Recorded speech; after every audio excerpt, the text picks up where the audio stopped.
Vuoi assaggiare una birra dove al suo interno scopri la specialità tipica friulana?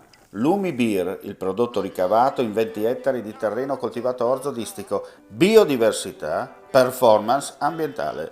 Lumi Beer nelle sue 5 versioni disponibili, 4 per consumo veloce e dissetante e la versione Magnum per intenditori. Lumi Beer si abbina a qualsiasi palato. Lumi Beer è un prodotto esclusivo Azienda Agricola Pancera, il buon seme, i buoni frutti.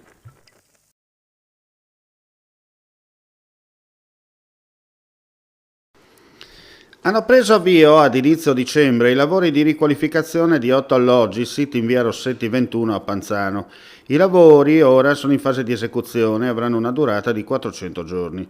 Il sindaco Anna Maria Cisinte è passata personalmente a verificare l'avanzamento degli stessi perché le politiche abitative di una città difficile come Monfalcone vanno seguite con grande attenzione.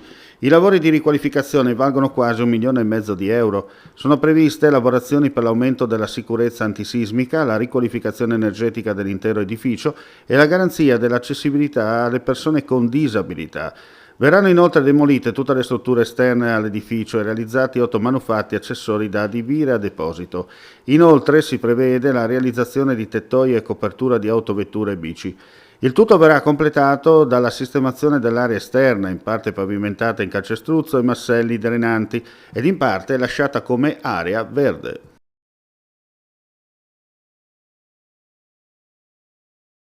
Claudine, locale per palati fini e buongustai, dove si mangia, si beve e si respira bird, Collio e Quay. Sono Claudia Zano, la titolare, e vi aspetto per le mie specialità. Cosa aspettate? Claudine, food, wine, music e sei in pole position.